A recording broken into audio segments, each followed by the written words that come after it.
लइकवा पियत है तनी दूरे एक्वारियम पी धुआं आवे ना जे कोनो नशा ना करेला ओके बहुत बेकार लगेला। मास्टर साहब बड़ा बढ़िया गीत के संकेत कैले हुआ कोनो दुल्हन बा अपने दिल का दर्द बतौले बा का बतौले बा मास्टर साहब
हमरा कमरा पे माला झंडू बामी राजा वो हमरा कमरा पे माला झंडू बामी राजा वो हमरा कमरा पे माला झंडू बामी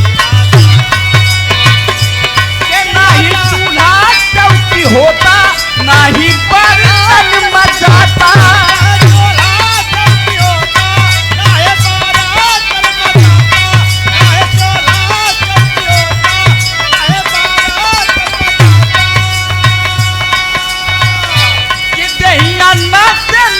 टूटे दुख सहलो न जाता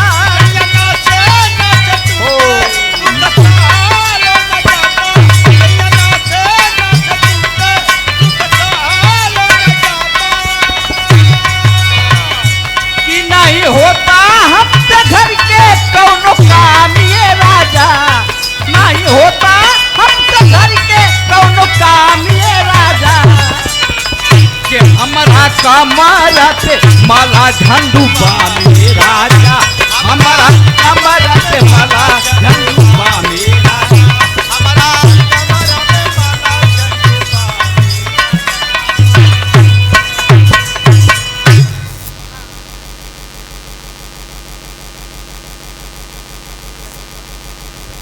बहुत बहुत आप लोगन के धन्यवाद देत बनी जितना बाराती भाई लोग बनी आज ये आप लोग रजाई गद्दा पैसा तरला घराती लोगन के आप लोग सम्मान कैला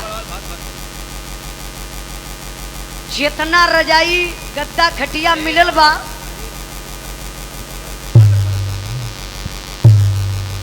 आप लोगों का बढ़िया से सेवन कैला। अब हम आप लोगों से चाहत बनी लोग सूती गलमा की जागत हो प्रेम भैया देखे में लगे था कि कोनो राजा से राजा का लड़ाई हो गई कायर पक्ष मार के गिरा गल हो और जो बैठल हो तो वीर पक्ष वाले हो इन्हों वो सोच सही है वो देखा बिचवा में इतना जने बैठल हुआ बाकी सब लोग सूत गए लोग के आत्मा शांति मिले शांति ना कजला सबके आत्मा के संतुष्टि मिले बहुत बढ़िया आप लोगों के बिरहा सुने के मिलल वीर रस के बिरहा त्रिभुवन भैया की तरफ से रंजीत मंजीत बड़ा बढ़िया बिरहा रहल सब भाई के अच्छा लगल तू है तो ना अच्छा लगल हो हमारे दिल का बात तू कैसे जान गई अरे भाई पर्दारी मामला हो जाला ऐसन बात नहीं के बढ़िया बिरहा रहल सबके बढ़िया लगल हमके भी बढ़िया लगल भैया का तला कुछ लोग कहला कि इलाहाबादी बिरहा पीरस गावे से चिहुकल बतावे चाहिए। जब जैसन तब कैसा? तब तैसन आ ना बुझल त प्रेम भैया मरद कैसा? वो मर्द कैसन। बिरहा पीरस कांड महाभारत रामायण का मतलब ना होला। तो का बैठलो ई दुकान में, किराना का दुकान मतलब जनरल स्टोर, एમાં सब कुछ भरल है, लेकिन ई देखा के लोगन के चाहिए का। अब केहू के जीरा चाहे ओके हिंग खमेबत कैसन लगी? ई परखे के बात होले। हर कलाकार के अंदर ई परखिए ना बा कि जनरल स्टोर यहाँ बा परखा के लोगन के चाहिए का। मांगे उहे पकड़ावा। हाँ, जवन मांगे उहे देबा ते लोग खुश रही हैं। तो देखिए धीरे धीरे आप लोग उठतो रहा। अब कबले सुत बा बोरहरिया हो गई। नहीं यार, बरतिया लोगों इतना कुछ मत बोला। हम आप लोगन के तरफ से हिला। हम तो ये लोगों से नहीं तू कुछ व्यंग बोलत होगा। बराती भाई लोगन के तरफ से मैं लिए हिला कि आप लोग बहुत महान है। जमीन पर बैठल हुआ है आप लोग एक जमींदार की हैसियत से।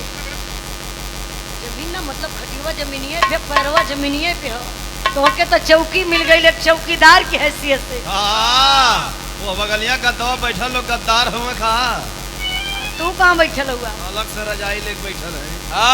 ई राजा का सार बैठल वन देख ला।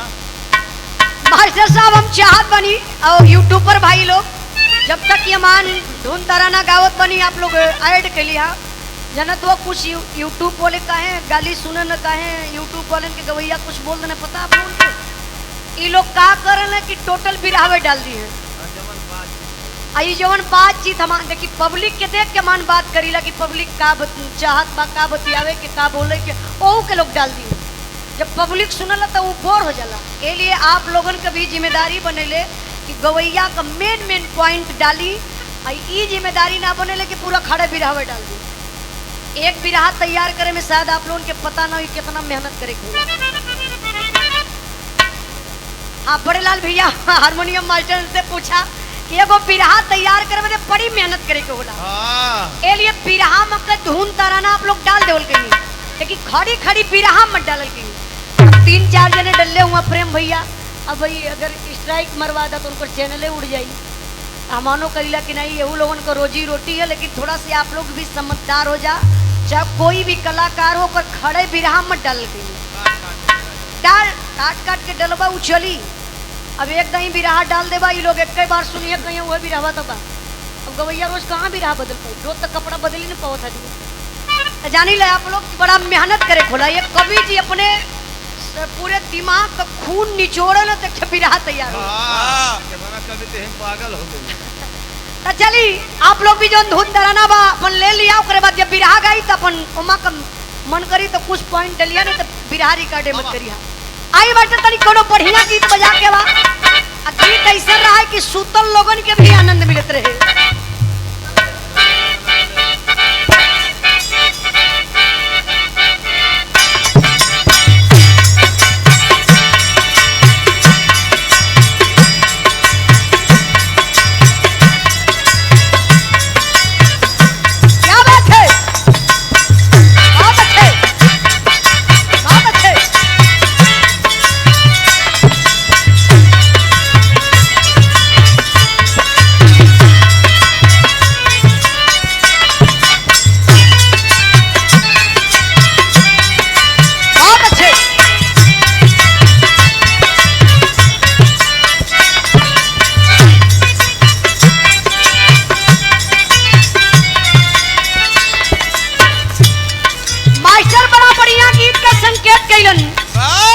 प्रेमचंद भैया एक गीत के हमारे गुरुजी माननीय प्यारे लाल कबीर जी लिखलन। ई गीत बड़ी साफ सुथरा बा। आप कौनो भी महफिल में बैठ के परिवार में भी गीत के सुन सकेला। अब एक प्रेम भैया गाना निकलल कि नतिया पतिया पटना बा मंगलवा सारा ढोड़ी चटना बा। रतिया में छूट गई जुरा और सपना देखली का मतलब बिल्कुल कौन गाना हो। लेकिन बारे हमारे गुरुजी माननीय प्यारे लाल कबीर जी पति पत्नी के बीच का वर्णन कैलन। कौना के भइले 4 दिन बीतल बा, सिपाही जैसे सिपाही दुल्हा हुआ, यही तरीके से सिपाही दुल्हा 4 दिन बाद दुल्हन के छोड़ के ड्यूटी पर चल गईलन। तो जैसे बाबू देखा पीड़ा होला, जैसे गरम तावा पर आप लोग पानी डलबा ना तो छन छन करी, वही तरीके से दुल्हनिया का कलेजा छन छनात बा। कहत बा का कहले बा,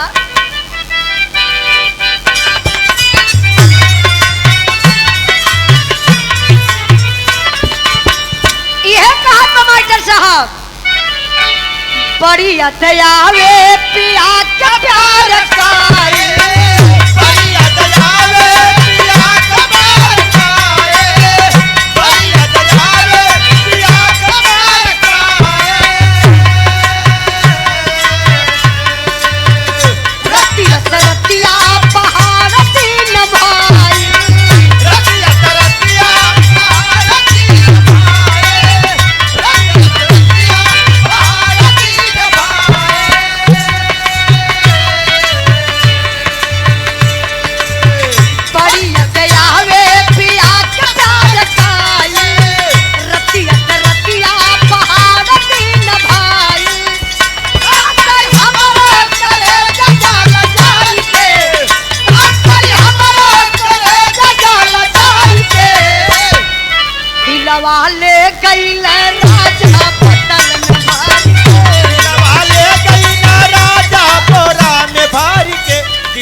ले गई न।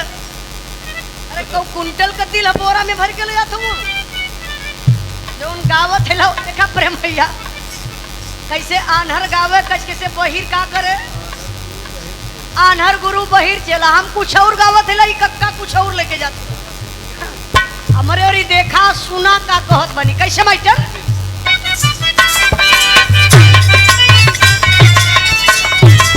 दुल्हन कहत बा मास्टर साहब, शरती में कवना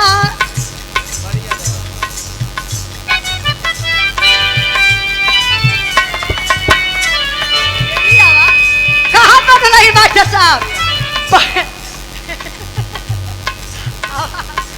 बड़ी दयावे पिया के प्यार खाए,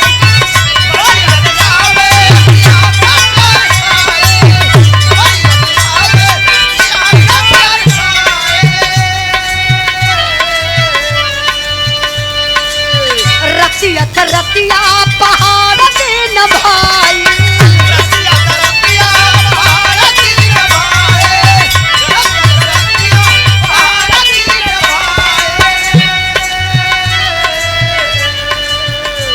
बड़ी दयावे पिया के प्यार काई, रतिया पहाड़ दिन भाई, हमारा करे जल जाई के,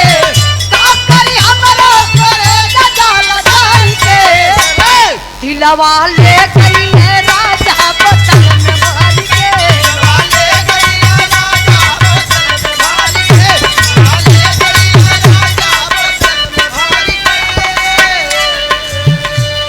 और दुल्हन कहत बा का कहले बा मास्टर साहब,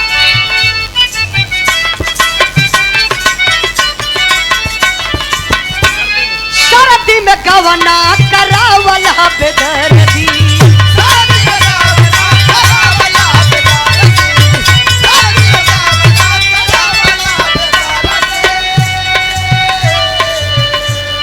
बहिन छूटल कवानवा कर दी,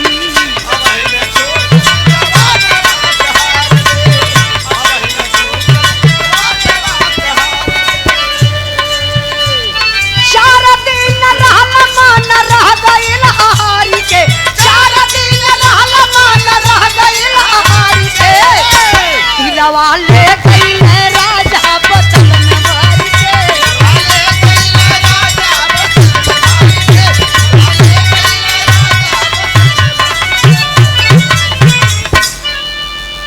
देखी धुन तराना क्षण भर का आनंद बा, ज्यादा सुता जा कोनो बात ना। धीरे धीरे देखत बनी कि आप लोग जागत भी है, और उधर शादी का कार्यक्रम प्रेम भैया शायद हमके लगत बा कि समापन की तरफ हुई, तो झटके में को बिरहा सुना दी लो। काहे से आप लोग बैठल हुआ सुतल हुआ, लेकिन जे बैठल बा ओके देख के हमारे दर्द होत बा। इहो लोग सुत जा तो ठीक है। नहीं, ठंडी में इतना प्रेम से आप लोग बैठल हुआ, कहीं ना कहीं यमहान के ऊपर आप लोग उपकार करत हुआ। एक बिरहा प्रेम भैया एकदम सामाजिक बिरहा। ये बिरहा हमारे गुरु जी माननीय प्यारे लाल कवि जी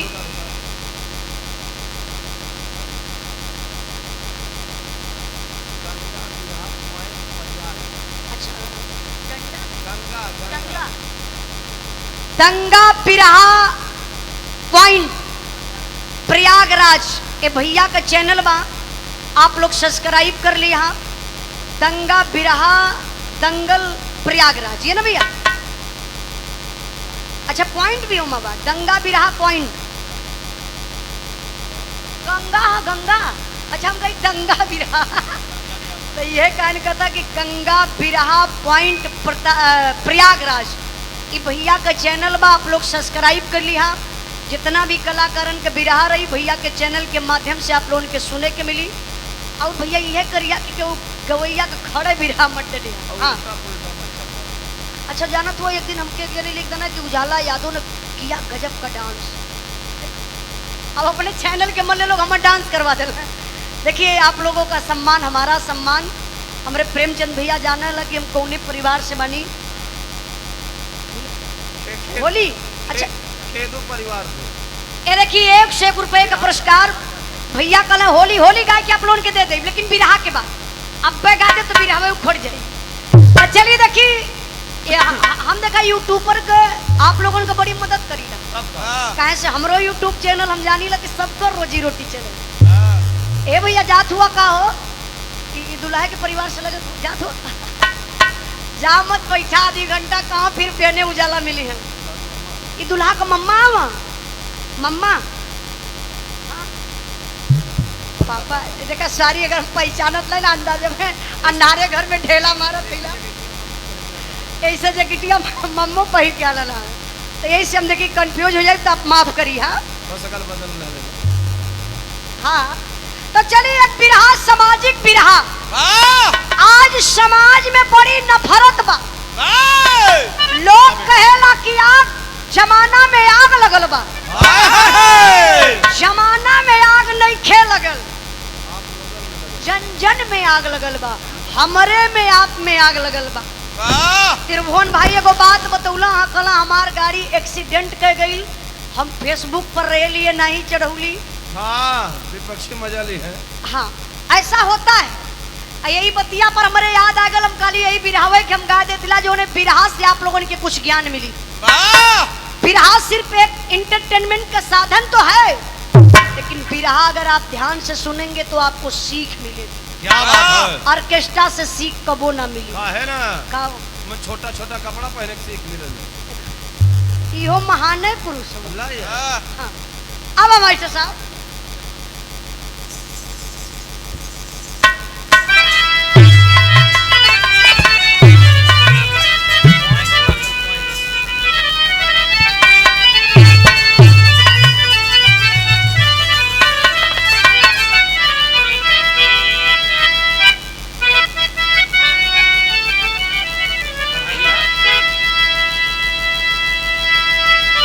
यही धन लेकर धर्म डूब जाता,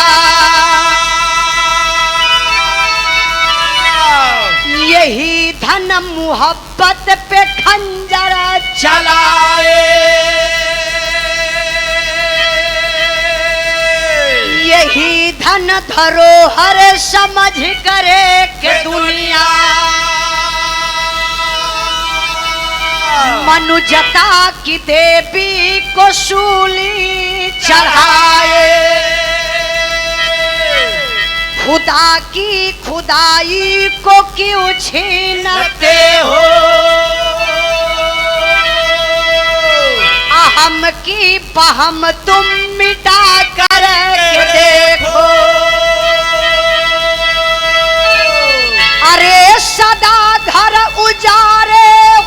नफरत में जाले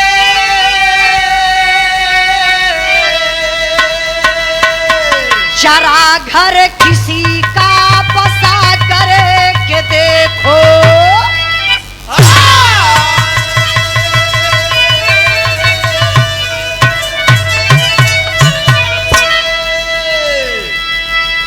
गौर करेंगे मेरे बाबू यही धन लेकर धर्म डूब जाता यही धन मोहब्बत पे खंजर चलाए यही धन धरोहर समझ करके दुनिया मनुजता की देवी को सूली चढ़ाए खुदा की खुदाई को क्यों छीनते हो या हम की बहम तुम मिटा करके देखो सदा घर उजारे हो नफरत में जालिम जरा घर किसी का बसा करके देखो। जैसे आप लोग देखला अभी समन्वय प्रेम भैया हमके लगा था 3-4 दिन पहले के बाद जो कानपुर कांड बताओ तनी है कानपुर में एक गरीब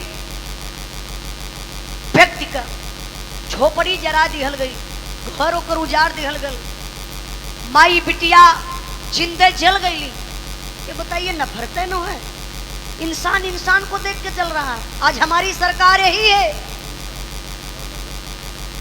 आप गौर करेंगे आज का जमाना इंसान जितना अपने दुख से ना परेशान बा उससे कहीं बहुत ज्यादा दूसरे का सुख देख के परेशान बा। काहे नया कुर्ता पहनले बड़ा हम सियाए ना पाई सोचब कि तोहार फाड़ के फेंक दे। हाँ हमरे उतना संभरे ना हो कि हम नया कुर्ता पहन ली लेकिन मेहनत बराबर करब कि तोहार कुर्ता फाड़ के फेंक दे। लेकिन ए नौजवानों ए इंसानों अब जानवर नहीं है। गौर करेंगे जितना मेहनतिया वो कुर्तवा फारे में लगेबा प्रेमचंद भैया उससे कम मेहनत खाली कदा कि नया कुर्ता पहले बने तो हम ऐसा मेहनत करी कि हमारे 4 गो कुर्ता हो जाए। इसलिए मैं बताती हूँ बाबू कि चलो मत बराबरी करो क्योंकि आप इंसान हैं। एक लाइन अम्मा मास्टर साहब कौवाली का टुकड़ा लगल बा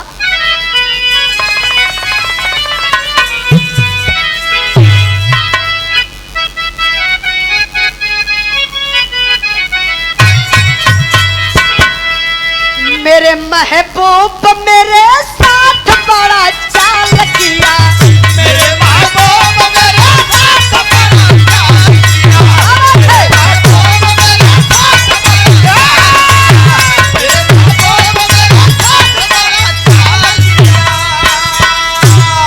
लेकिन भाव पर गौर करेंगे बाबू कहना है देश की चोट देश की चोट से जिगर कसी सा टूट गया देश की चोट से जिगर कसी सा टूट गया देश की चोट से जिगर कसी सा टूट गया। बचा था जो कुछ और बचा था जो कुछ तेरे जहां में लूट गया बचा था जो कुछ तेरे जहां में लूट गया बचा था जो कुछ तेरे जहां में लूट गया। गौर करेंगे बाबू ईर्ष्या जलन अहंकार नफरत ई जन जन के अंदर भरल बा। जरा कहानी पर आप लोग गौर करी है कहानी कहां से कैसे लिखल गई मास्टर साहब। क्या बात है?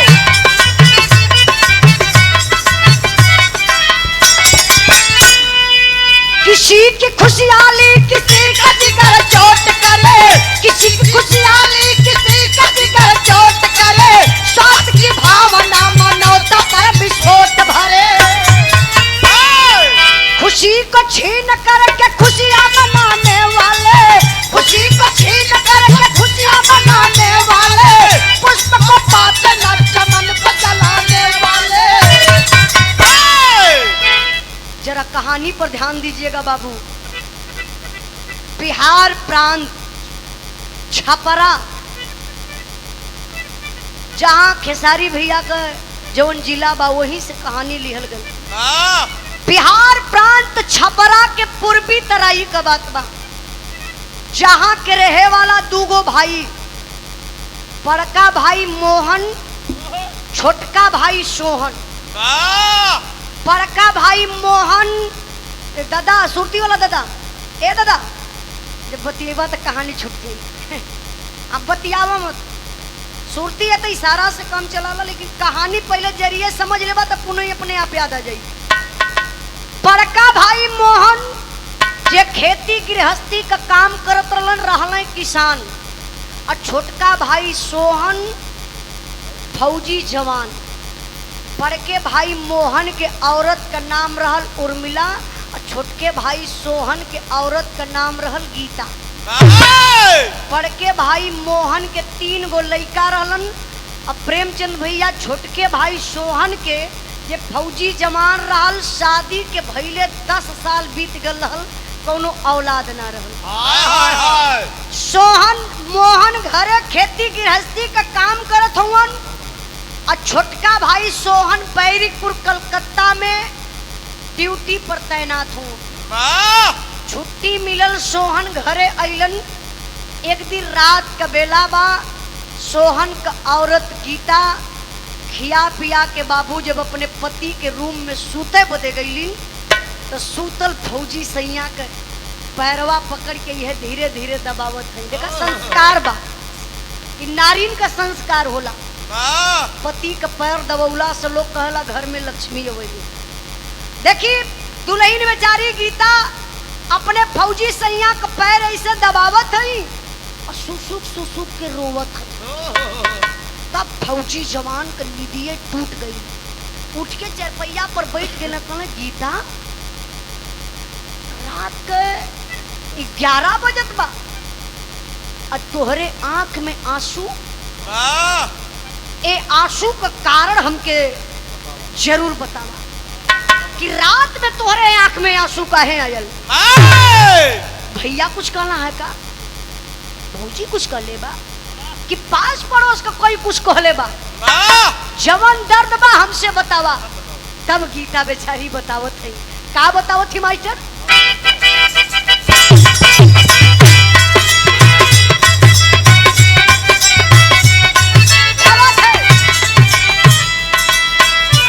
माहुर लियाई देता हमारा के खिलाई देता, माहौल लिया देता हमरा के पिया देता, माहौल लिया देता हमरा के पिया देता। माहुर लियाई देता हमारा के खिलाई देता, जियल ना जाला बेपंसान के पतिया ला मानो पिया। पतिया ला जाला बेपंसान के, पतिया ला मानो पिया। पतिया ला जाला बेपंसान के, पतिया ला मानो पिया। गोरवा जेठान जी के पड़ा नहीं भूलिया हो,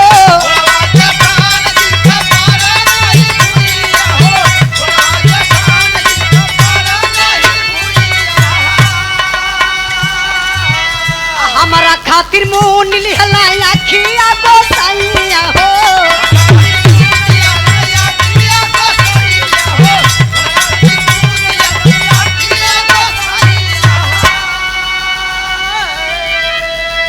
मर्जी का विधाना के विधान के बतिया लमान हो पिया। गौर करेंगे मेरे बाबू। हाय हाय गीता रोती है और बताती है पति देव मुझे दर्द है, मैं कितना छिपाऊं, कितना बर्दाश्त करूं। फौजी जवान कहना पागल मैं हूं ना, हाय हाय जो बात है उसको बताओ ना। काली तोरे भैया के 3 गो लड़का हुआ, तो हर भौजी जब हम देखली ना बोली को बोली बोलली, काली बजनिया सामने पड़ गई, दिन हमार पूरा खराब हो जाई। हम बाझिन बानी, हमरे बदे भगवानों का आंख मुनाई गईल बा। शादी के भइले 10 साल हो गल, भगवान को भो ध्यान हमरे पर ना दल। इहे दर्द बा। लेकिन बारे फौजी जवान अपने दुल्हन के समझावत हो। ऐसे का समझावत हो मास्टर साहब?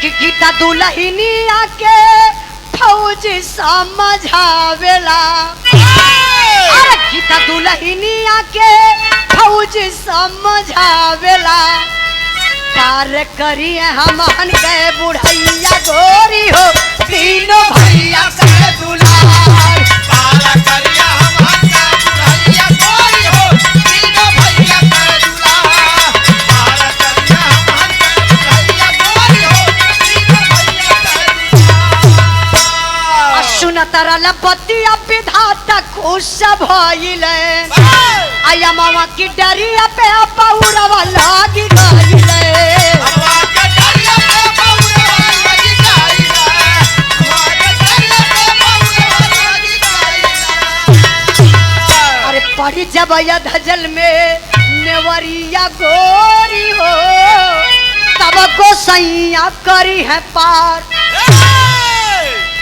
फौजी जवान समझावत हम गीता हाय हाय अरे तुम पागल हो हाँ भौजी न ताना मारेली भौजी न बाजिन कहली हाँ हम तो कभी कुछ ना न कहली अरे पागली मालिक का बगिया बा जब उनकर इच्छा हुई तो फूल खिलबे करी अब फूल खिली तो फल मिलबे करी हाँ अगर मालिक का इच्छा ना रही तो नहीं सहल जाई औलाद ना होई तो का से भाई भैया के 3 गो लड़का हुआ ना हाँ देखा फौजी जवान के प्रेमचंद भैया कहले भैया के 3 गो लड़का हमें यही लड़कन के आपन लड़का मान के सेवा सत्कार करा यही लड़कन पर ध्यान दा हमहन के बुढ़ैया के कामे आई।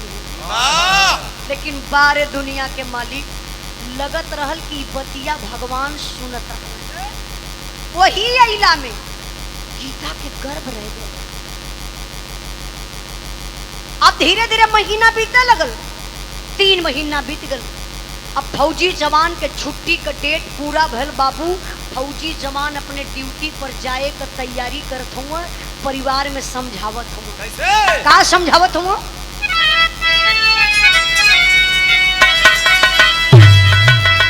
माल टरिए में चलल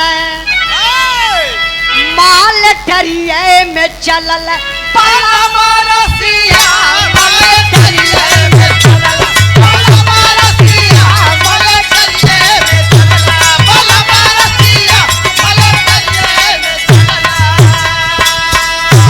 अरे विधि के भरोसे पनैया बुझाइल अन्नवय महीनवा की नरवा पे आइल नवे महीनवा की नरवा पे जाए नवे महीनवा की नरवा पे जाए यारा या मनवा में बाजे यारा या मनवा में बाजे मथुरा बसिया मले करिए में चलला पाला मारसिया मले करिए में चलला पाला मारसिया मले करिए में चलला पाला मारसिया मले करिए में चलला जरा गौर करेंगे मेरे बाबू अब फौजी जवान अपने परिवार में समझावत हो दुल्हनिया के समझौले हाय हाय कहले गीता भगवान ही पत्थरे पर दूब उगौले हो हाँ अच्छा आप लोग सोचा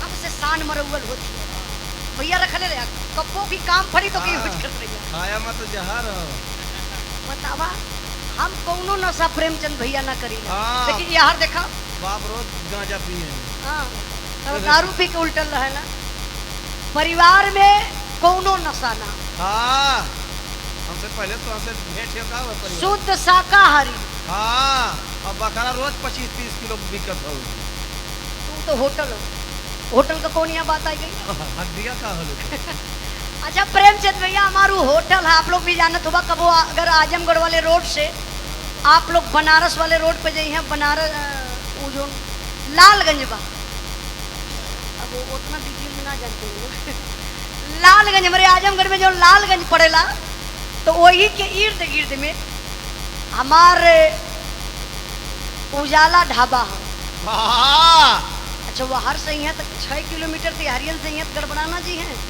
रहुआ पर हमारा ढाबा प्रेमचंद भैया कब यहाँ बड़ा मस्त खाना मिलेला वाह लेकिन ये बता दे बिना पैसा डले ना वापसी हो। दो ठो खप्पीस में बैठो ले। हमार दूसर का ढाबा हो, कभी भी आप देखा जे ड्राइवर भैया रहला अक्सर वो ध्यान देला को जलवा ढाबा पे एक बार खाना जरूर खाई। हमार दूसर का ढाबा जब आप लोग यहाँ प्रतापगढ़ सुल्तानपुर होते जौनपुर से बनारस जाइए तो जौनपुर में हमारा ढाबा और रोडवे पर बा एकदम हाईवे पर लक्ष्मीपुर में उजाला रेस्टोरेंट परैया ढाबा। वाह वहीं इनके ससुर वहीं प्याज हुआ छीलत हुए समय। यो कदा पलटो धोन। हाँ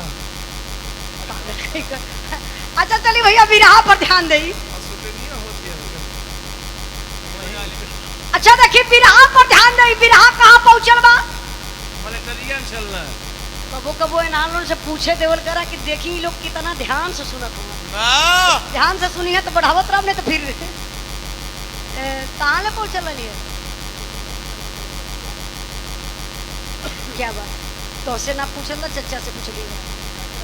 फौजी जवान ड्यूटी पर चलत हो वाह समझौले दुल्हनिया से कहला है रे गीता इ पत्थरे पर दूब उगल बा। वाह मालिक जरूर कोनो औलाद दी है सुबह सलामत दी है तनी ध्यान दी है। वाह आ इतने बतिया अपने दुल्हन से कहले के बाद भौजी के आड़े लेके गईले उर्मिला के कहले भौजी तनी गीता कामों में अस्कित है तो थोड़ा हेल्प कर दिया। और इतने बतिया कहले के बाद अपने बड़के भाई मोहन से कहले भैया कौनो प्रॉब्लम अगर गीता के होई तो एगो फोन जरूर कर दिया। वाह आ इतने में भैया बस आइल। अब फौजी जवान सोहन बैठल बस में पहुंच गए बैरिकपुर कलकत्ता में। वाह ड्यूटी पर तैनात फौजी जवान। धीरे धीरे समय बीतल 3 महीना से 4 महीना 5 महीना 6वां 7वां 8वां 9वां महीना लगल बा। वाह और 9वां महीना प्रसव के बेला मतलब डिलीवरी होके वाली बा। ब्रेक चलत बा पेट में दर्द बा। अब वही वक्त उर्मिला गीता के जेठान विस्मादु के पैदा हो गए। हाय हाय हाय गीता से जाए के उर्मिला झगड़ा करे लगल। अच्छा झगड़ा काहे करत बा? ओकरे मन में पाप समाय गल। वाह का तो गीतवा के 10 साल के बाद लड़का होखे वाला बा। चाहे लड़की होई चाहे लड़का ई आधा हिस्सा हमार बंटवाई ले। वाह ई है जलन बा। झगड़ा कई के बाबू उर्मिला अपने नैहरे चल गई। अब फोन कई के अपने सैया मोहन के वही बुला ललस। मोहन से कलस का हो तोहरे कुछ लौकाला की ना? जिंदगी भर खट के खियली अरे सीमा से कमाई के खाली रुपये न देले। मोहन कहना रे भयल का गीता का स्थिति डाउन बा पेट में दर्द होत बा तू नैहरे आ गइलू। कहला सुना हमार बात 10 साल के बाद ओकरे लइका होखे वाला बा। गोल मार देले बा। आधा हिस्सा बटवा लई। मोहन कहना रे पागल उर्मिला भाई छोट बा सोहन रे वो तो भैया के घर भगवान के घर से सोहन का आधा बटल बा। कहला सुन ला तो सोहन का आधा बटल है ना तो तोहर लइकवा तीनों का करी है राखी माटी चाट के जीवन बिताइयन। हमार बात सुन ला अगर हमार बात मंजूर करबा तब हमारे के घरे रहब नहीं तो तोहरे घरे ना रहब। एक काम करा वो बच्चा के जाए कोई गर्भवे में खत्म करवा दा कौनो जुगाड़ लगावा। मोहन का देखा विचार बदल गए। यही से कहा जला प्रेमचंद भैया मर्द लोगन के कोनो कमजोर न सोले आपो लोगन के नसिया बा जौने मर्दे के मेहरारू कमजोर की नस पकड़ रहलस। वो मर्दे के जिंदगी चौपट। वो तो जान जा कौन का जिंदगी चौपट है बा। अब हम दूसरे का बात का बताई प्रेमचंद भैया नाम मत बताया। मेहरारू 100 नंबर बुला दे। एक दिन कहा था अपने मेहरारू से झगड़ा तनी मनी हो गई कहते हे जानत ना हूँ राजा दशरथ के जाने लू रमेड़वा में तो इनकर मेरुआ कला हाँ जानी लका बचे कहना 3 मेहरारू रखले रहले हल्ला मत करे रे। तो हल्ला मत कर, मत झगड़ा कर, नहीं तो समझ लिए। तो इनकर मेहरुआ का कहते हैं, हे सुना, ज्यादा बढ़ बढ़ के बोला मत। महाभारतवा में देखले हुआ द्रौपदी के हाँ, ओकरे 5 ठे उ रखले रहा। कहला 5 पति रखले रहली। हाँ, ई कहला रे दादा तो बात खत्म। कहला ई कुल बातें ही खत्म। तब ले 100 नंबर बोला ले घिले जेले में। हाँ, तो ए लिए आप लोगन से बतावत बानी बाबू कि एक ठे कमजोर नस होले ओके लोग बचौले रहिया। तू कहाँ होले? ओके हम ना बताई। जौने मर्दे के मेहरारू कमजोर की नस पकड़ लालस, हाँ, समझा उनकर जिंदगी खराब। हाँ, मोहन कला ठीक बा, विचार करत थैला आइले ससुरारी से घरे। आ जब घरवा आइले भैया ना, तो देखत हुआ घरा में ताला मारल हो। पड़ोसी के लोग से पूछले कोई गीता के देखला है का? जे देखले रहल उ बता दलस कि गीता के पेट में दर्द होत रहल है, गीता हॉस्पिटल गई। आ जब मोहन अपन गाड़ी स्टार्ट कैलन, पहुंच गए हॉस्पिटल, तो गीता से जाए के ना मिलत हुआ। यही है पैसा दिल दिमाग, यही है पैसा दिल दिमाग, न्याय धर्म को चूर करे और देकर के मोहब्बत की फांसी भाई भाई को दूर करे। प्रसव की बेला में गीता वसीला नर्स के पास गई और हो गई भर्ती बिना पति के। गीता वहां उदास हुई। मिला मोहन नर्स सजाकर, मिला मोहन नर्स सजाकर, मैडम जरा सा रहम करो, अब 25,000 रुपया दूंगा, बच्चे को गर्भ में खत्म करो। हाय हाय, पैसे के चलते एक नारी नारी का सपना मिटा दिया। गीता से बोली मरी थी बच्ची, बच्ची को मैंने हटा दिया। हाय हाय, यही से लोग कहला कि पैसा कमाई पहाड़ देखे, गौर करेंगे। मोहन अइलन तो गइलन शीला नर्स के पास, कर मैडम 2 मिनट का टाइम आपके पास है क्या? नर्स बोली क्या बात है, बोलिए क्या बात है? कहले मैडम जो गीता नाम की औरत भर्ती जो डिलीवरी होने वाला है, इतने बतिया मोहन बोला तो तब ले उस शीला नर्स कहला सर सुनिए ना, अरे टेंशन की कोई बात ही नहीं है, आप टेंशन मत लीजिए, बच्चा स्वस्थ पैदा होगा और डिलीवरी एकदम नॉर्मल होगी, स्थिति ठीक, कोई प्रॉब्लम नहीं है। मोहन कहला मैडम ही है सबसे बड़ा प्रॉब्लम बा। शीला नर्स कहला अरे मतलब नहीं समझे। कहले कि मैं वो जो गीता है वो हमारी भयो है, अब मैं मैडम आपको 25,000 रुपया दूंगा, किसी से बताना मत, उस बच्चे को गर्भ में खत्म कर देना। अब नर्स आ गई बाबू, पैसे के चक्कर में आ गई, लालच हो गई उसको। बस कैलस का वो 25,000 में एगो इंजेक्शन लगौलस बेहोश होखे वाला। जब इंजेक्शन लगा दलस तो गीता बेचारी बेहोश हो गई, लेकिन अर्ध चेतना है बाबू। हमारी माता वही लोग बताई हैं कि एक मौत के मुंह में जाकर के एक औलाद पैदा करती है।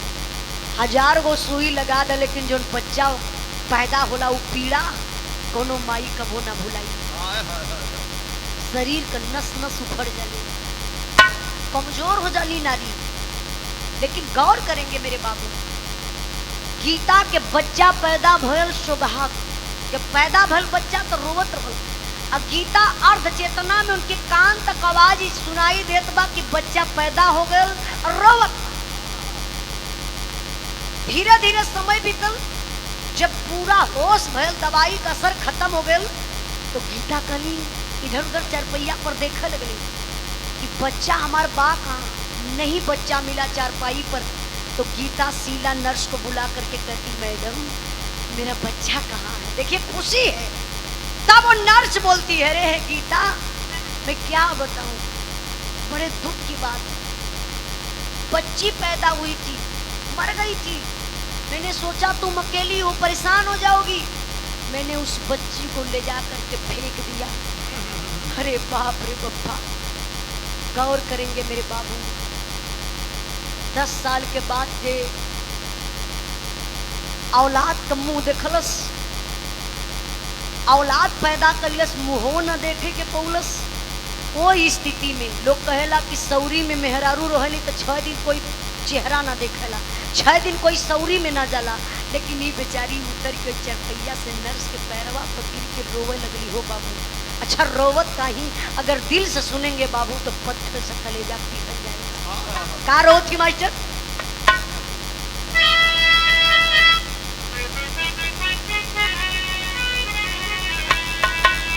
देहाली जना माना खेला वाले का भागी भाईल, हर जहरा का सुइया लगाई दे तू बहिनी। हमके पड़ला बाकी सैया के पड़ला लाल, हर हमके मुआला के दिखाई दे तू बहिनी। मुहवा के चुमी ले कोरा में खेलाई ले, अरे भाई जी के हमरा बोला भाई दे तू बहिनी। भाई जी के हमरा बोला भाई दे तू बहिनी। भाई जी के हमरा बोला भाई दे तू बहिनी। गीता कली मैडम, अरे 10 साल के बाद बच्चा पैदा हुआ, मर गई बच्ची। मैं कितना बड़ी अभागन हूँ, अपने बच्ची के अपने नजर से नहीं देख पाई। मैडम मैं आपके पांव पड़ती हूँ, मेरी मरी हुई बच्ची को दिखा दो मैडम, मैं एक बार देख लूं। मुझे पड़ा है मेरी बच्ची कि मेरे पति देव को एक बार मैं चेहरा देखना चाहती हूँ। नर्स गुस्सा में आ गई, बोलिए रे गीता, मैं कितना बार तुमको बताऊं कि मरी थी बच्ची, बच्ची को मैंने फेंक दिया, तुम यहाँ नाटक बना रही हो। अगर मेरे हॉस्पिटल में रहना है तो रह ले, नहीं तो वरना मेरे हॉस्पिटल से बाहर चली जा। अरे मैंने तो तेरी मदद किया ना, बार बार उसी बात को रिपीट कर रही हो। गीता कहीं मैडम काम करी, हमके जहर का सुई लगा दी, बचवा का मुंह देखे ना पौली, पीड़ा बहुत ज्यादा बा। फिर नर्स डांटने लगी, गीता सुन मेरी बात, जल्दी से मेरे हॉस्पिटल से तू बाहर निकल जा। गीता टूट गई, बिखर गई। कहीं मैडम मैं हॉस्पिटल से बाहर चली जाऊंगी, लेकिन एक मदद और कर दीजिए, मेरे भाई जी को बुलवा दीजिए। भाई जी कौन पता है? मोहन, भसुर के बुलावा कली कली भाई जी के बुला दिया, हम घरे चल जाइए। संदेशा भेजवा करके सीधा नर्स मोहन को बुला देती है। जब मोहन अइलन तो सीधा नर्स के पास नहीं गइलन, डायरेक्ट वो गीता के पास जाते हैं। इमोशनल हो गई, अरे गीता मुझे सब पता है, मालिक को मंजूर नहीं था तुम्हारे गोद में बच्चा खेले, 10 साल के बाद बच्चा पैदा हुआ और देखने की भाग नहीं हुई। गीता चलो चलो घर चलते हैं।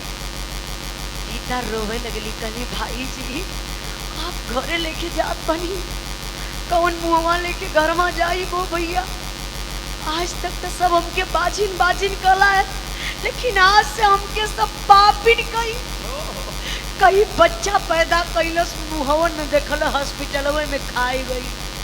गौर करेंगे मेरे बाबू, आप लोग तो नहीं, लेकिन औरत 100% में 90% ताना मारे खातिर तैयार रहे। अगर केहू के घर में मौत हो जा तो तेरे हियो तना बीते देली, कितनी खुरपाती होली कि झट दे झगड़ा करके तना मार दिए। हाँ कहे कि ऐसा रहती तो खा गई, गलत बात। सब तो करने वाला ऊपर बैठा है। इंद्राज भाई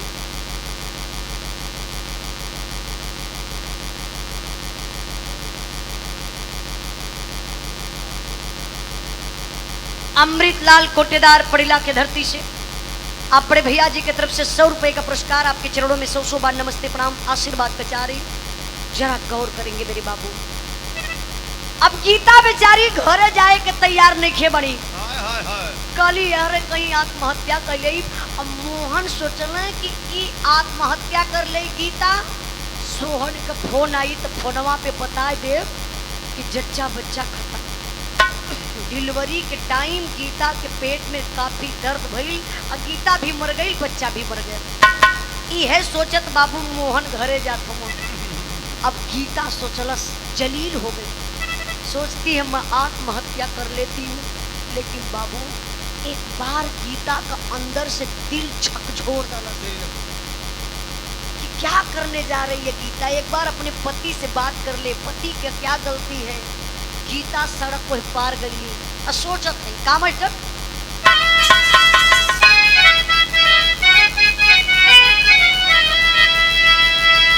अरे मोरे राम ई मनावा जहिया पैसा पर बिकी धर्म इंसाफ ओढ़ी के सुत जाई कफनवा रे कफनवा रे कफनवा। ई मनावा जहिया पैसा पर बिकी धर्म इंसाफ ओढ़ी के सुत जाई कफनवा। गीता गली रोड के वो पार अपने पति के पास फोन लगा दली। कई बार फोन बजल लेकिन फौजी जवान सोहन फोन के ना उठावत हो, मतलब देखते ना हमें।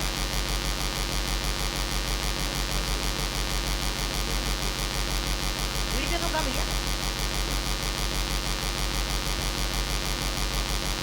गौर करेंगे बाबू।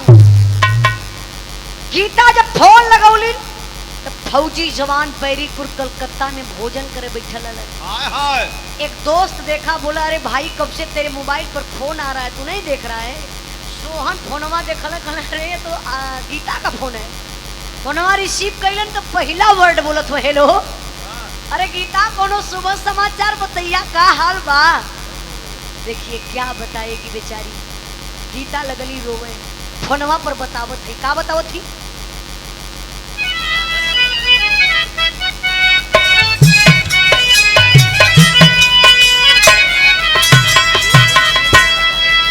अरे का हम बताई सैया का हम सुनाई हो, का हम बताई सैया का हम सुनाई हो। पाटाया शोभा समाचार हो।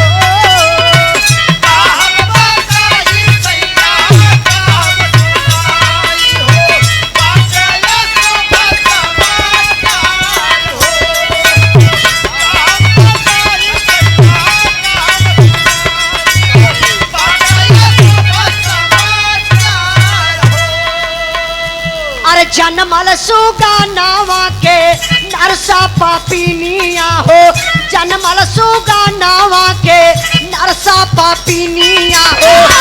के जाना लाती हलस हार हो।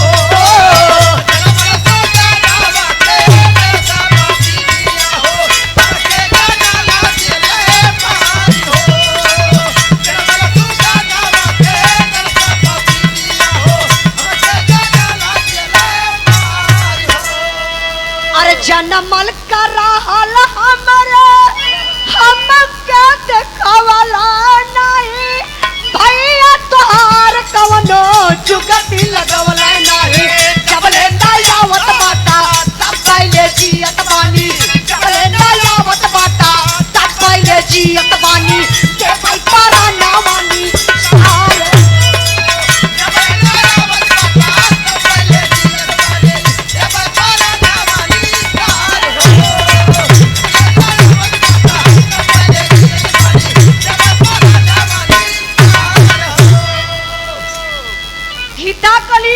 पति देव क्या शुभ समाचार बताएं, सब तो यहाँ शुभ हो गया।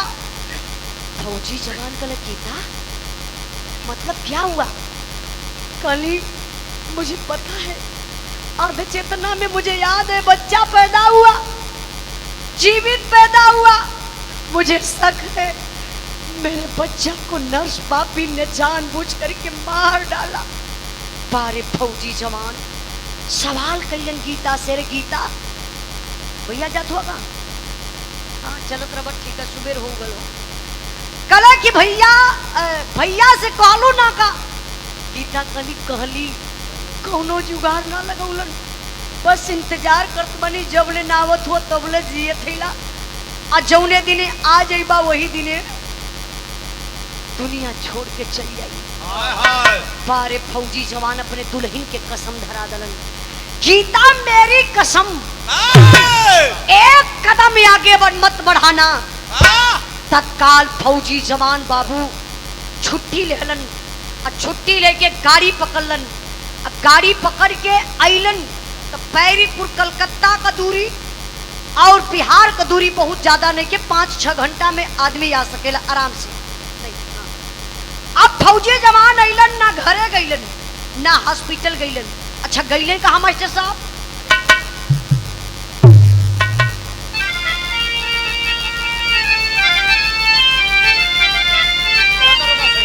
अरे मेरा दरोगा से नहर तत्काल दाल में काला बा, पकड़ नर्स को पूछन लगा सवाल दाल में काला बा।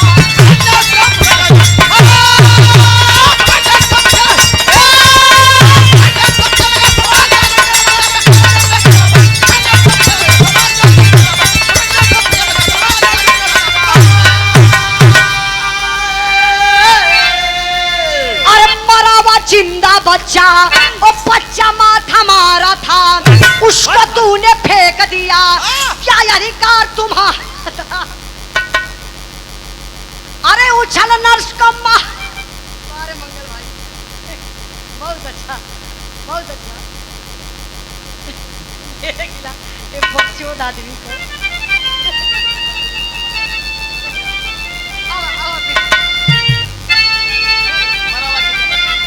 मरावा जिंदा बच्चा वो बच्चा माथा मारा था उसको तूने फेंक दिया, क्या अधिकार तुम्हारा था?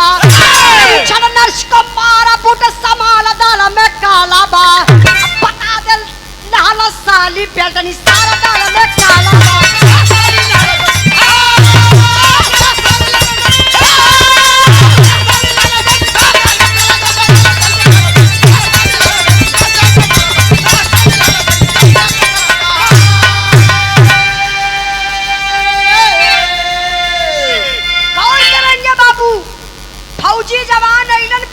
कलकत्ता से घरे ना गइलन, पहुंच गइलन दरोगा साहब के पास। सारी बात को बता देते हैं दरोगा साहब से।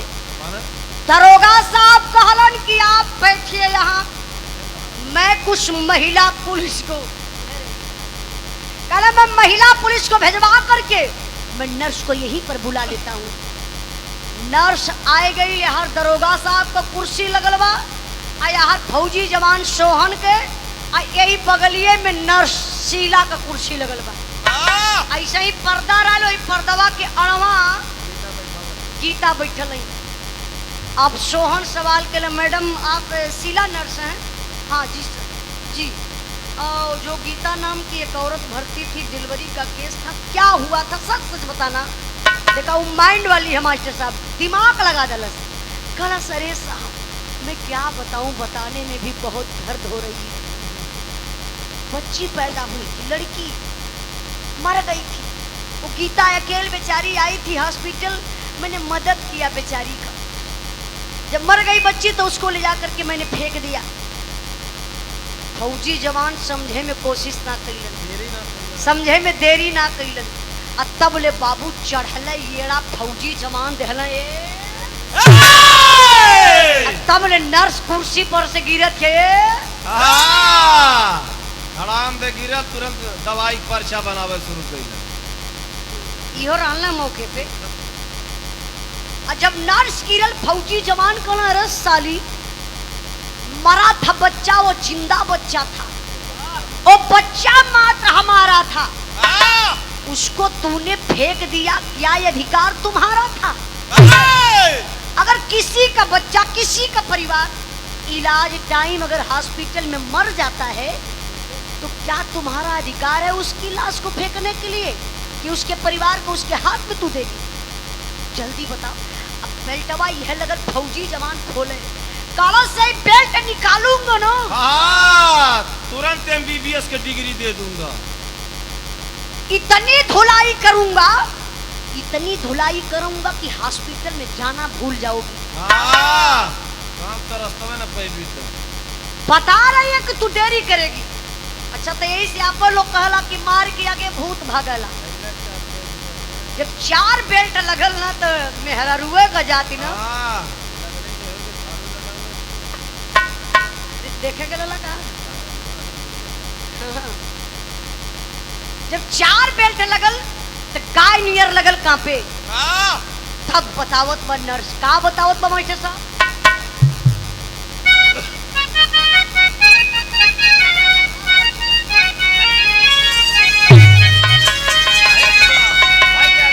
बाइक के आगे मौत भी लैल दुनिया में बाबा। छोटे छोटे पापियन का सावन रखेगा। अरे हो टूट गाय नरसा कुलपा तावई जहरवा बाबा।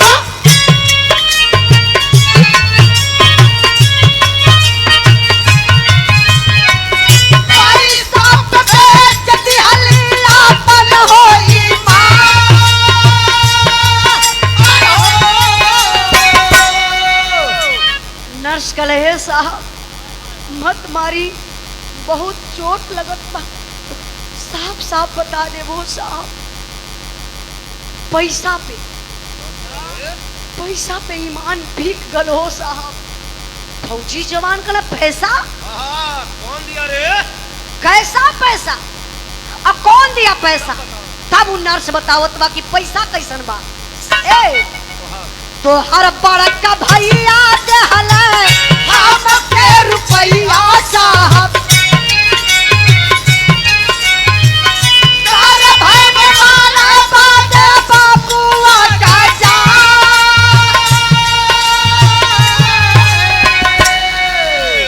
अरे साहब आपका बड़का भैया मोहन हमके पैसा दले, कल बचवा के गर्भवई में मार दा।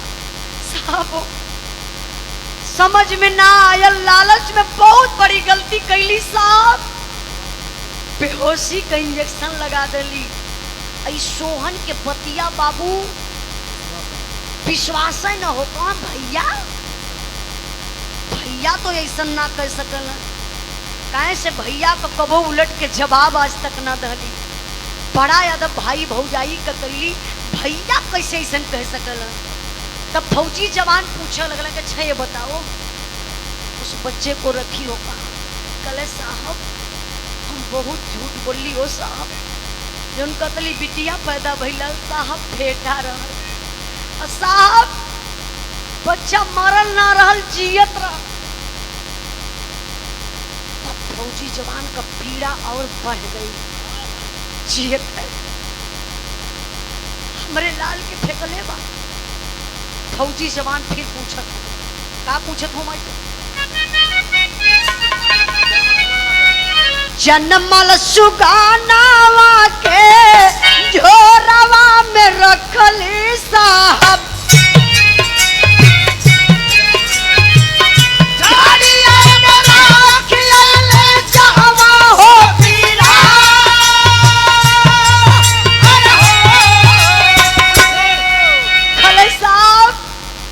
बच्चा जब पैदा भइल त जियत रहल हो साहब। बच्चा के प्लास्टिक में जियते लपेट डाली, तोहरा वाले झोला में रख के हो साहब वही झड़िया में फेंकले बानी। दर्द बढ़ गई और प्रशासन के लोग जुटे हैं, महिला पुलिस जुटी है बाबू। आप लोग जैसन आम जनता जुटल बा, लेकिन नर्स का करत बा पुलिस फोर्स साथे चलली नरसों पपिनिया बाबू।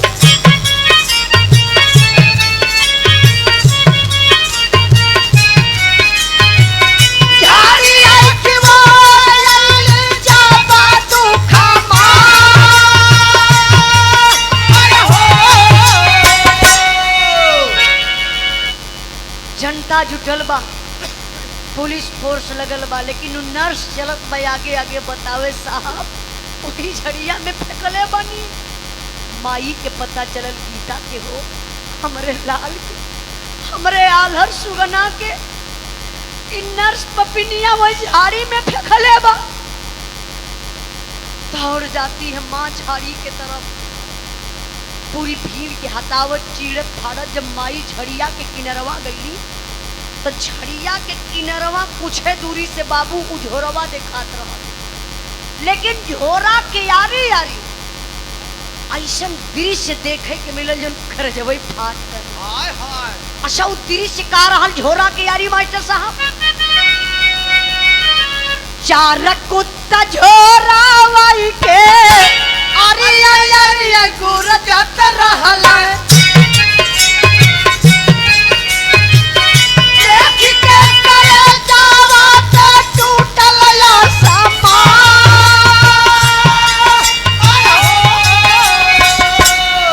झोरवा के पास आईली लड़का के मतरिया बाबू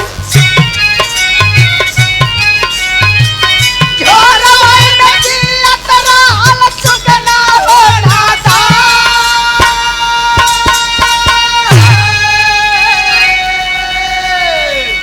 गौर करेंगे मेरे बाबू, माँ जाती है झाड़ी के तरफ और उस झोरा के आरी आरी चार गो कुत्ता आपस में गुरज रहे हैं, भाग रहे हैं, लेकिन माँ है ये नहीं समझती है कि कुत्ता है, जानवर है, मुझे काट लेंगे। माँ गई बाबू और झोरा को उठा लेती है। जब झोरवा के उठौलस हो भैया तो झोरा का स्थिति का बा, चूटी चूटा माटी सब लगल बा। तबले सोहन पहुंच गईले, कलेजा फाटत बा, रोवत हो कले गीता रख दे जमीन पर झोला तोरे गीता, बर्दाश्त नहीं हो रहा है, अपने नसीब का बचवा नहीं है। अगर अपने नसीब का बेटा होता ना आज झाड़ी में नहीं होता, तुम्हारी गोद में खेलता रे गीता, रख दे। लेकिन माँ की ममता नहीं उनके मने कदा बिलियन बनता है।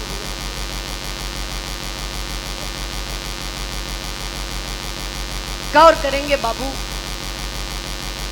तब तक माँ बेचारी झोरा को खोलने लगती। देखिए ममता माँ की मानती नहीं है। और जब झोरावा के खोल ली ये बाबू देखा ही तो सही में बचवा प्लास्टिक में लपेटल बा। और जब प्लास्टिकिया से निकलली बहले न, वाह भारत दुनिया के मालिक बचवा जी। हाय हाय माई जब अपने स्तन तक लगौली बाझिन का नाम मिटावे बदे बाबू तो बचवा स्तन पान करे लगा। भगवान का आहार दे रहा। आज भी धरती पर सच्चाई बा। आप लोग सुन ले हो, ये भाई बराबर न्यूज देखत हुई, पेपर पढ़त हुई, गुजरात के भूकंप में 26 दिन के बाद मलबे से निकाली हुई लाश, माई का सारी शरीर सड़ गई था। एक सोनू नाम का लड़की अपने माई को स्तन पियत मिलल, जो कि मीडिया वालों के माध्यम से जानने को मिला, सुनने को मिला। बताइए उस बेटा को तो 36 घंटा हो गया था, सारे लोग इकट्ठा हो गए। दरोगा साहब वो पपिनिया नर्स के हाथ में हथकड़ी लगौलन, मोहन के हाथ में हथकड़ी और मोहन के औरत उर्मिला के हाथ में हथकड़ी। अब हथकड़ी लग गई बा। और सोहन का कैलन अपने बचवा के लहले, अपने दुल्हन गीता के लहले ड्यूटी पर जाते। भैया सोहन से कहले भैया, अरे सॉरी भैया, आज के नौसा बादशाह जी, दुल्हे राजा जी के चाचा जी सोहन यादव जी, धर्मेंद्र यादव जी, चाचा जी की तरफ से 200 रुपए का पुरस्कार आपके चरणों में 100 बार नमस्ते प्रणाम आशीर्वाद कर जा रहे। जरा गौर करे बाबू, सोहन अपने बड़े भाई मोहन से कहता हूँ भैया हमरे साथ में ऐसा कहीं भौजी ऐसा कैले हो तो कहाँ ले तू एक बर्दाश्त करता। कबो भैया कुछ कहली ना, लेकिन धन के चक्कर में आके भैया सारी प्रॉपर्टी ले लीजिए, आपका 1 इंच मुझे नहीं चाहिए। भाई हूँ, भाई का फर्ज निभाऊंगा जब तक जीवित रहूंगा। सर्विस का आधा पैसा भिजवाता रहूंगा। अगर भैया मैं शहीद हो जाऊंगा ना तो जो शहीद की लाश मिलेगी भैया उसको ले लेना। जा रहा हूँ भैया, लेकिन कभी चेहरा दिखाने इस परिवार में नहीं आऊंगा भैया। जैसे ही सोहन कदमों आगे बढ़ौला और तबले दरोगा साहब बोला सोहन रुक जाइए, आइए मेरी गाड़ी में बैठ जाइए, आपको बस स्टेशन तक छोड़ देता हूँ। सोहन रुक गई, कहला साहब जौने भैया बहूजी के सामने कबो चारपाई बना बैठली, जौने भैया बहूजी को कबो जवाब ना खोली, आज वही भैया बहूजी के हाथ में हथकड़ी लगल बा। जौने गड़िया में भैया बहूजी जाइए कौन मुहम्मा लेके जाई बोल साहब, आप जा हम पैदल चल जाई। दरोगा साहब गाड़ी स्टार्ट कर हुआ और सोहन कदम आगे बढ़ो न ड्यूटी पर जाए का तैयारी कर हुआ।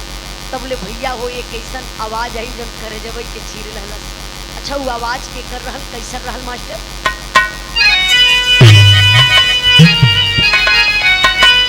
अरे तबला तीन लड़कन का खोला ला बम्बू हवा, चाचा छोड़ के या भतीजा बन के साला कहवा।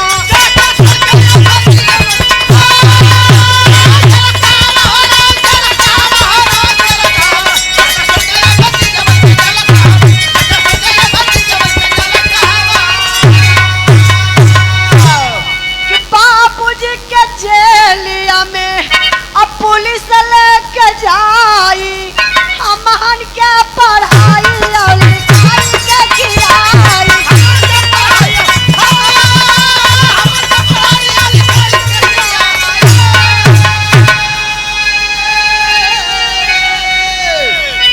ए बाबू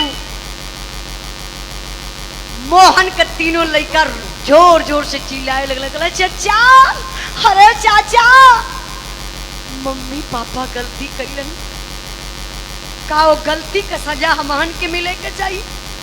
आज ले पढ़ौला लिखौला आपे के चलते परिवार चलत रहल। मम्मी पापा के पुलिस लेके गई, हमहनों के बारे में सोचत हुआ के पढ़ाई के लिखाई के खियाई। चाचा हमहन के बिसरावा मत, अपने साथे ले चला। सोहन अपने दुल्हन गीता से कहने, गीता देख अपना खून बोल रहा है रे, मैं तो तुमसे बहुत पहले कहा था ना कि भैया का तीनों लड़का अपन लड़का हुआ लजल के सेवा सम्मान करा, बुढ़ैया पे काम आई है। अब तोहरे 4 गो लड़का हो गई। सोहन ले के बाबू चारों लड़कन के गईले ड्यूटी पर, वही जब पढ़ौलन लिखौलन लड़कन जब सयान भइले बाबू तो चारों लड़कन का बियाह कैलन।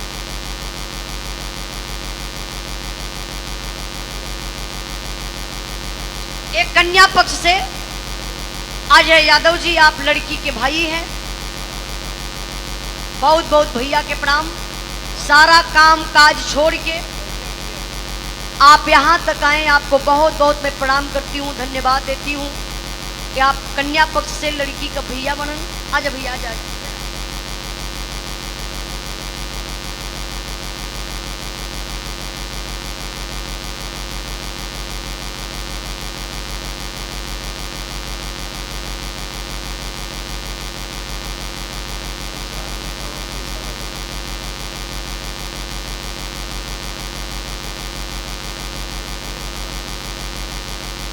मास्टरों के लिए मेहरारू इनसे बहुत प्यार करे भैया, दोनों बात ना भैया। एक दिन ऐसा हम गावत रही अब गौतम में खरा फंस गई, पीछे से आराम से गाली लोग बड़ा मजा लिया, फिर अपने मन में करी कौनो बात ना ही तो हो जाता।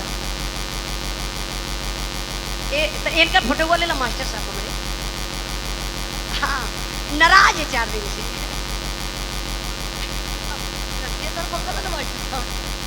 कहीं पार्टनर ना हो ये भी चोट ना लगल भैया, लग गई बस देख ले भैया। और चप्पल उप्पल अच्छा पहले तो हुआ, हम कहीं बिना चप्पल चल रहे हुआ। अच्छा बिरहा पर, बिरहा का आखिरी भाव बा, आप लोग ध्यान दिए बाबू। सोहन लेके तीनों लड़कन के चारों लड़कन के चले गए ड्यूटी पर। वही जब पढ़ौलन लिखौलन आ चारों लड़का जब सयान भइले तो बियाह शादी हो गए। अब अइले अलगा ना भइल बा, लेकिन अब आई के अलगा का नंबर खड़ा हो गया। हाँ, तो सोहन ही ना सोचल कि 20 बीघा खेत रहल, 10 बीघा तो सोहन का होत रहल, 10 बीघा मोहन के। लेकिन नहीं मेरे बाबू, 5-5 बीघा वो चरहू लड़कन के नाये कैलन। इसलिए मैं बताना चाहती हूँ बिरहा के सुनने वाले भैया बाबू जरा ध्यान दीजिएगा। भाई हो तो ऐसा, वाह मोहन जैसा। तुझे पता है कि तू क्या बोल रहा है समाज में, सही बोला। क्या बोल रहा है? अरे भाई के मुआ के हिस्सों में ले ला पूरा। देखा, भाई हो तो ऐसा सोहन जैसा, जो एक उजड़ल दुनिया के बसा दे। अब मोहन जैसन पैदा होके के रहे, हाँ, तो जन्मता सारे मर जाए तो ठीक हो। हाँ, ना रही है ना प्रदूषण फैलई है। हाँ, हमरे बिरहा के आखिरी लाइन, बोलना बस लग गई है, सब लोग निकल जाए। अरे पागल, वो बस बराती वाली थोड़ी ना बात, बारात वाली वो बारात वाली बस है। अब जो कुछ भी हो ऐसा मत बोलता कि एक लोग सवारी गाड़ी में भर जाए। यहाँ कदा गाड़ी छूटे थे निकले लोग। ये देखी राम लखन यादव जहनईपुर के धरती से, प्रतापगढ़ से बरतिहा हुआ। अब दुल्हा का का लगत हो ही ना साहब बतौलन। आपके तरफ से 100 रुपए नमस्कार। आपके चरणों में बहुत बहुत नमस्ते प्रणाम। सब भाई के नमस्कार प्रणाम बा, आशीर्वाद के चाह रही। हमारे बिरहा के आखिरी लाइन बा, और वैसे हमके लगत बा कि एकदम अब आखिरी रही। जब ऐसा लोग सुतबा, कितना ताव सो गई है और कितना ताव से उजाला गई है। ओ त्रिभुवन भाई आई,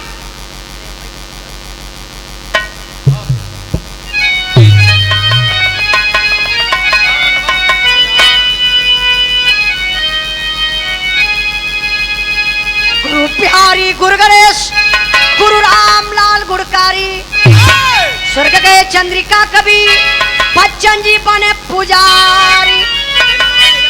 अरे मनवा चाहिए पैसा पर बिकी, उजाला प्यारे लाल दुनिया मारी जहनवा। मनवा चाहिए पैसा पर बिकी, उजाला प्यारे लाल दुनिया मारी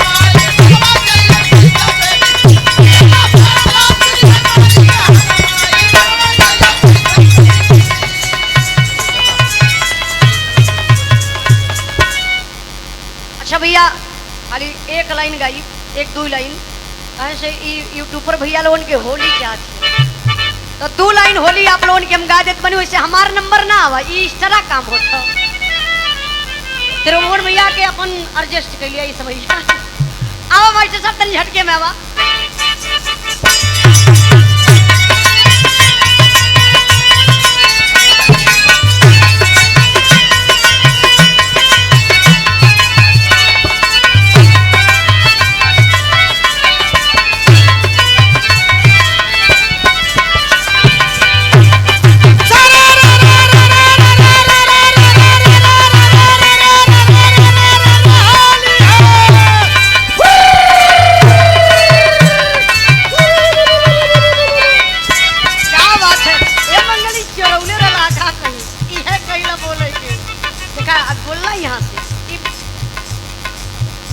बढ़िया काम कैला, बचौले हुआ यह काम करा। देखिए फागुन का महीना बा, आप लोग हमारे YouTube चैनल पर देख लिए भाई, नई नई होली हम छोड़ दे बनी। ओके आप लोग YouTube पर सुनिए, लेकिन एक लाइन हमारे मास्टर साहब, मरतन का मती बौरा,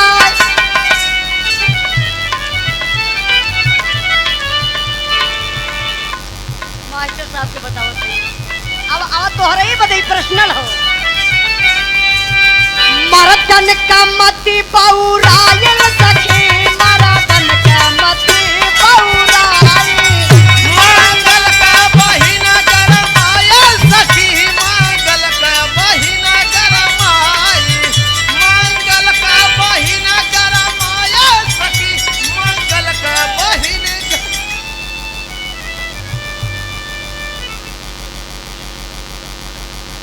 कहाँ गरियानी हो?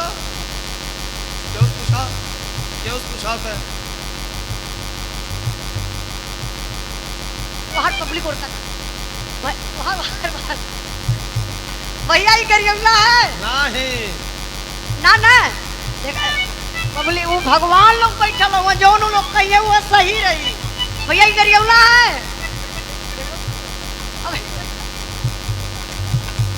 ना ना गरियौला है देखा अच्छा ये माँ के जानत रहा कि तोहार नाम मंगल हो हमर सामने हमर और का ये लोग जानत रहा कि तू ही मंगल हुआ हाँ झूठा साथ प्रचार करे चल गई ना ये पब्लिक भगवान बा कब था अच्छा देखी आप क्या जाना केहू ना जानत भैया कि का हो देखा हमारी गाना बा गीत हम बदल देम नहीं तो बवाल हो जाई भैया ए मास्टर सब सुना कहीं देखला हो यार कहीं देखला हो यार हमरे बलम बौरा हवा के कहीं देखला हो यार कहीं देखला हो यार मंगल का बहिन खौरहिया के कहीं देखला हो यार कहीं देखला हो यार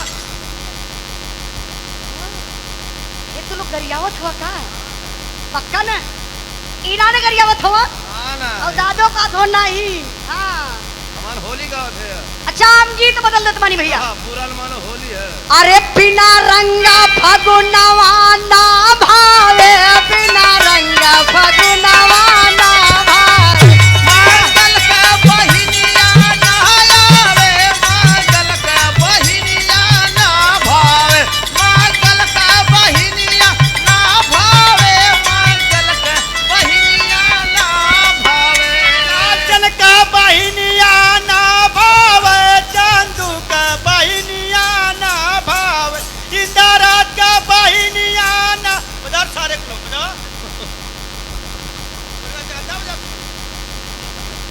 सही सही सार तारी और से हो क्यों तारी और से हो क्यों ये गद्दारी होती ना गद्दारी होती ज्यादा मंगल हम तोहरे तरफ से ना गीत बदल देते ना ठीक ना हाँ भैया पूरा मानो होली है हाँ 10 रुपया हमसे बढ़ाई के तू ले ली हा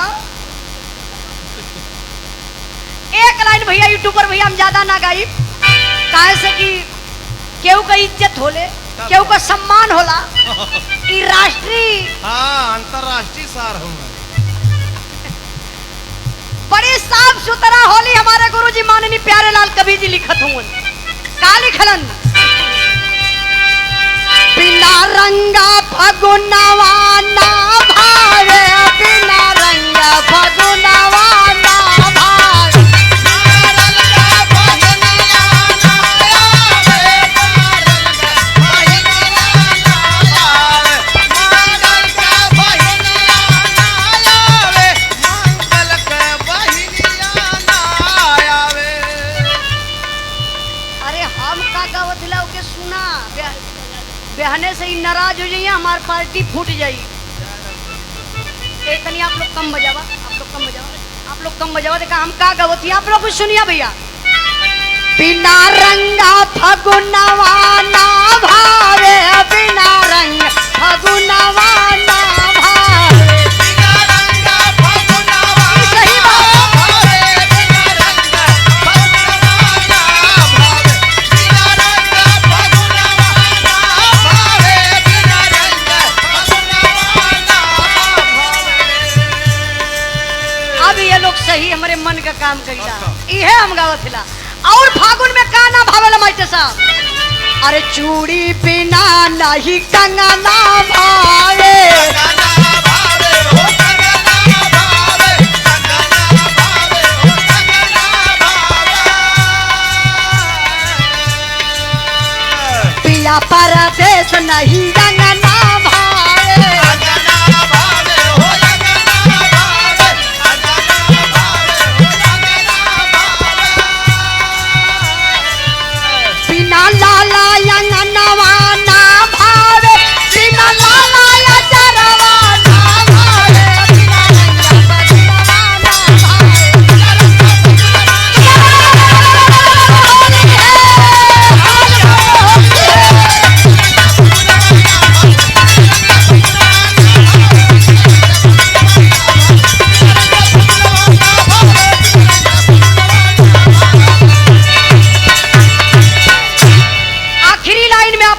कहना बा का मास्टर साहब फागुन में और का ना भावेला माई बिना नहीं हरवो ना भावे नैया ना भावे नहीं हरवो ना भावे नैया ना भावे नहीं हरवो ना भावे देवर बिना ई ससुरवो ना